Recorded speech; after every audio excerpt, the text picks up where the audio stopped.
Alléluia. Alors ici, il est question de trois personnages.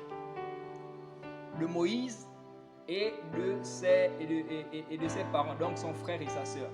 La Bible déclare que Moïse a épousé une femme étrangère, donc une Éthiopienne. Or, l'Éternel avait interdit à ses enfants, à son peuple, d'épouser des femmes étrangères.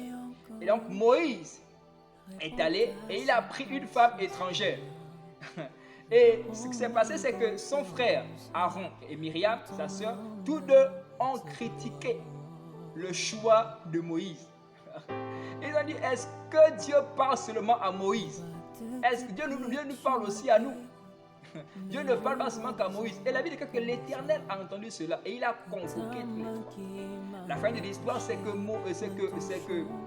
ils ont été frappés de lèpre. Pourquoi? Parce qu'ils ont parlé contre le serviteur de Dieu. Et j'aimerais ici ouvrir une parenthèse en disant ceci. Bien-aimés, ne faites jamais cette erreur de pouvoir parler mal d'un homme de Dieu. Qu'importe ce que cet homme fait, vous savez, c'est Dieu qui rendra des récompenses à tout un chacun selon ses œuvres. Et c'est à Dieu que tout un chacun rendra des comptes. Ne faites pas l'erreur, peu importe ce que vous voyez ou observez, de mal parler d'un homme de Dieu. Dieu peut vous frapper à cause de ça. Vous ne connaissez pas l'alliance que cet homme a avec Dieu. Et pourtant, si on veut bien considérer les choses, il n'avait pas tort de parler ainsi. Ils avaient raison, parce que c'est quelque chose que l'Éternel avait interdit. Mais, le simple fait qu'ils ont parlé de cela, ils ont été frappés. Il devait seulement laisser Dieu régler les comptes avec Moïse. Mais ils ont décidé de critiquer, ils ont décidé de parler et ils ont été frappés. Voilà pourquoi beaucoup de personnes aujourd'hui sont maudites. Beaucoup de personnes aujourd'hui sont frappées par l'Éternel du fait d'avoir parlé mal d'un homme de Dieu. Peu importe ce que l'homme de Dieu fait.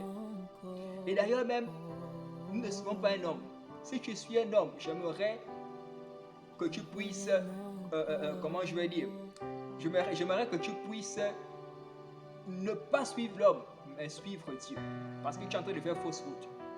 L'homme peut tomber, l'homme peut faillir, mais celui qui ne va jamais faillir, c'est l'Éternel des armées. Voilà pourquoi il faut avoir ton regard fixé sur Jésus et non pas sur l'homme. Parce que l'homme est faillible. L'homme peut arriver que l'homme puisse tomber. Mais malgré ça, la meilleure des choses, c'est de pouvoir prier. La meilleure des choses, c'est de pouvoir intercéder pour cet homme-là. Et même aujourd'hui, la raison pour laquelle beaucoup de serviteurs de Dieu tombent, c'est parce que les personnes qui sont autour, au lieu de prier pour lui, critiquent.